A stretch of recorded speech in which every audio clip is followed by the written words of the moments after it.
know being abstinent at 20 sounds crazy, diabolical even, but I've decided to go against what society is telling me. I have decided to go against what the world is telling me to do. So, hashtag cancel hookup culture. Welcome back to my channel, guys. It's your girl Demaya, and I am so happy to be here. I'm so happy to have you guys here. Today we're having a little girls chat, a little bestie to bestie, sis to sis, and I felt like I should be a little bit more open and honest with you guys about my walk with the Lord and my walk in abstinence. If you are new here, welcome. Hi, I'm so happy you're here. I feel like you'll like it here, and if you do, like, comment, and subscribe, y'all. I want to get to 1,000 subscribers so bad, so help your girl out. But anyways, let's get into this video.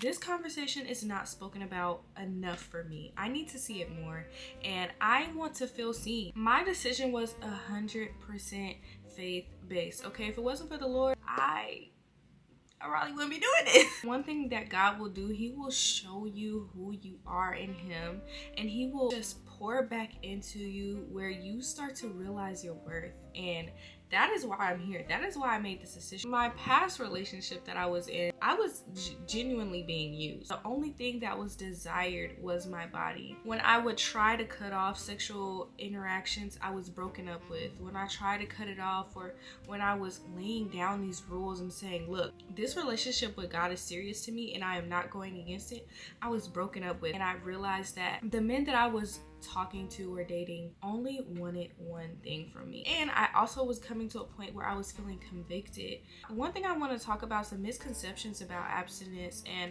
our bodies in general. First thing I want to say, sis to sis, bestie to bestie, is that your body is a temple and that you are so precious and uniquely made. God knit you so perfectly, piece by piece, and you are worthy of genuine Christ-like love. The men that I was dating, they couldn't value my body because they wasn't seeking God.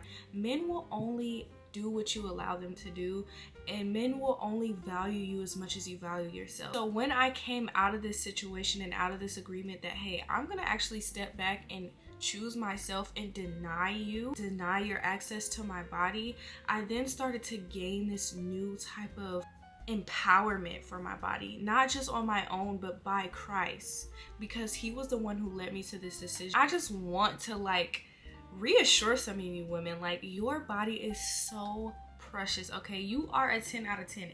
Everything about you is so unique. There's only one you. You should treat yourself as such. One thing I noticed that we be treating jewelry and expensive shoes and expensive clothes way better than our body. We be out here wearing our real diamond earrings once a year, or whenever we wear them to the most fanciest of fanciest restaurants or outings.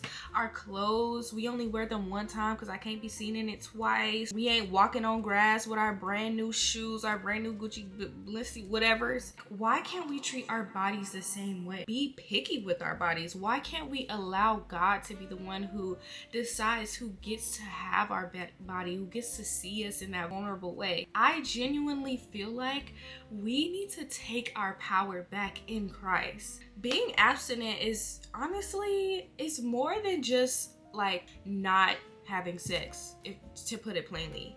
Being abstinent is a mental thing. It is a heart posture thing. We have to make this constant decision to scroll, okay? You be seeing a little something on social media, you gotta scroll, okay? You gotta put not interested. The music you listening to, oh y'all. First of all, you know that Janae Aiko, Summer Walker, some of these artists got a few songs that just get you in that vibe, get you in that mode. I had to go ahead and I had to let that go, okay? I also had to realize certain movies I can't watch, certain shows I can't watch. Also, y'all, I'm in a whole relationship, so this is the worst. This is the worst. You would be better off being abstinent while you're single. When you're waiting until marriage, okay, it is not for the weak. There had to be some boundaries that we put up there within our relationship. There was some things that we had to say, no, we can't do that. No, we cannot do this. No, we cannot talk like this. But through that, I realized that, wow, this man actually loves me, right? Because in the relationships I was in before, there was no boundaries. When I said, hey, I don't think I want to do this every time I see you, this person was still initiating. There was no respect for my wishes. There was no respect for my body. And when I put up these boundaries in my new relationship, he wasn't just doing it for me. He was doing it for the Lord. And even in denying his flesh and choosing to be abstinent, he's been seeking the Lord to learn how to be intimate with me in a different way than just sexually. I think even doing this, there are gonna be some hard parts. You are gonna hear people say, what? I could never do that. What? Da, da, da. Like, you are gonna hear a lot of that, and it's gonna get annoying. A lot of this is annoying, especially with like having a lot of outside people in your business, or even like those who are trying to help you stay abstinent. I think that is something that me and my boyfriend has been struggling with as well. It's like, even though these people in our life that are trying to help us and help us continue to keep going, it does get annoying and it does get frustrating with the constant jokes and the constant this and the constant that, and it's just like, y'all. Oh, but in this we have to endure and we have to keep going, because we know at the end of it is gonna be super rewarding. The only thing that matters is how Christ views us and how happy he is gonna be for us. There is favor in obedience. There is grace in obedience. There is so much that the Lord is pouring into us and giving us the strength, giving us the grace to get through this. Even though it is hard, we still can lean on the Lord to just help us get back up, to keep giving us that strength, to keep motivating us, giving us that endurance. I just want to like sprinkle a little bit of hope on you guys that this can be done and that you should consider it. The mentality that you can't do it needs to go. Like, you need to come out of agreement with that right now. First of all, you eliminate a whole bunch of men that only want you for one thing. If a man says that he is not willing to do this, that should tell you everything you need to know off rip. Ain't no beating around the bush. Stop trying to turn these red flags pink. This is why I'm making this video, so that we can create community. Like, I need y'all to let me know something in the comments. Even if you're not even abstinent yet, have you been thinking about it? Like, what's your thought process? What's going on? Does this sound foreign? Does this sound unreal? I just want to let you guys know that you are beautiful, you are worthy, you are capable of doing this. You do not need to follow a crowd. You do not need to fit in, because that was me, yo. When I lost my virginity, I solely did it because I didn't want to be 30 and a virgin. Like, I was just doing stuff because I felt like I needed to, and in truth be told, you don't need to. I just encourage you guys to go against what the world is telling you.